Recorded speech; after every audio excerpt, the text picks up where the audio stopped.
បាទបងប្អូននៅក្នុងវីដេអូនេះខ្ញុំបង្ហាញជូនបងប្អូនគឺមាន3សម្ភារៈនេះគឺមានខ្សែបាទខ្សែមានដូចផងបាទបន្តមកទៀតមានម៉ូទ័របាទម៉ូទ័រ AC 220បាទ4វ៉ាត់ហើយនឹង module cycle timer របស់យើងបងប្អូននៅក្នុងវីដេអូនេះគឺខ្ញុំចង់បង្ហាញបងប្អូនតែ module timer នេះទេដោយឡែកបាទដោយសារតែ module timer នេះគឺមានតម្រូវការសម្រាប់បងប្អូនច្រើនបាទបងប្អូនយើងមួយចំនួនដែលកំពុងតែប្រើទូភ្ញាស់កំពុងតែជួបបញ្ហាជាមួយ timer តែយើងកំណត់ timer នឹងជាមួយនឹងថ្មចិញ្ចឹមនៅក្នុង timer នោះអញ្ចឹងនៅពេលណាដែល timer នឹងវាអស់ថ្មឬក៏វាដាច់ភ្លើងវាធ្វើឲ្យ error សម្រាប់ module នេះបងប្អូនយកទៅប្រើគឺដាច់ភ្លើងបងប្អូនដោះតុកយ៉ាងណាយ៉ាងណីបាទមិនមានពាក្យថា error ទេបាទបងប្អូនយកទៅប្រើបានយ៉ាងល្អហើយធូរថ្លៃទេបងប្អូនតែមួយនេះតម្លៃត្រឹមតែ$2ទេបងប្អូនមួយគឺ$2ទេអញ្ចឹងបងប្អូនអាចប្រើបានយ៉ាងទូលំទូលាយបាទមិនខ្លាចអស់ថ្មបាទមិនខ្លាចដាច់ភ្លើងបាទមានភ្លើងគឺដំណើរការធម្មតាវិញបងប្អូនជាបន្តសូមអញ្ជើញបងប្អូនទៅមើលការតភ្ជាប់ទាំងអស់គ្នាឥឡូវនេះខ្ញុំសូមភ្ជាប់ខ្សែ DC មុនបងប្អូនបាទ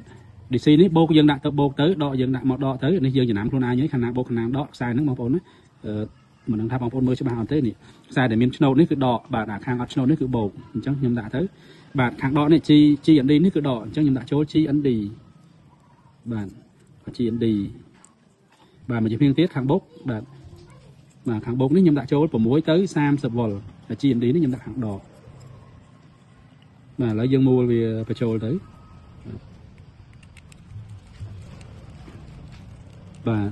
connector នេះបងប្អូនមូលមកល្មមណៃទៅបានហើយមិនចាំបាច់ណែនពេកទេដោយសារថាឧបករណ៍របស់យើងនេះប្រើចរន្តតូចអញ្ចឹងមកល្មមក៏វាអាចធ្វើការបានដោយរលូនដោយសុវត្ថិភាពបាទមិនមានកម្ដៅមិនមានអីទេបងប្អូនណាបាទបន្តមកទៀតបាទយើងមកធ្វើការភ្ជាប់ជាមួយនឹងជើង relay របស់យើងបងប្អូនកន្លែងនេះខ្ញុំសូមបញ្ជាក់បាទខ្សែនេះយើងកាត់វាបងប្អូនណាបាទខ្សែនេះយើងកាត់វាបាទកាត់ជា2ចេះមកហើយខាងចុងនេះ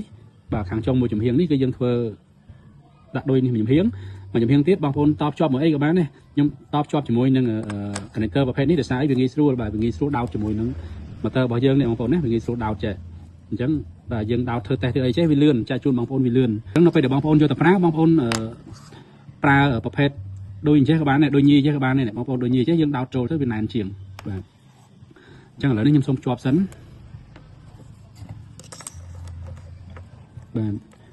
បាទភ្ជាប់សិនហើយភ្ជាប់មកចូលនេះបងប្អូនណាយើងយកមួយចំហៀងមកចូលខាងកណ្ដាលនេះបងប្អូនបាទខ្សែដែលយើងកាត់ហ្នឹងបាទខ្សែដែលយើងកាត់ហ្នឹងបងប្អូនមួយចំហៀងមកចូលកណ្ដាលមកចូលខំនេះបងប្អូនឥឡូវយើងដាក់មកចូលខំមួយសិនហើយបងប្អូនសូមបញ្ជាក់ណា relay នេះ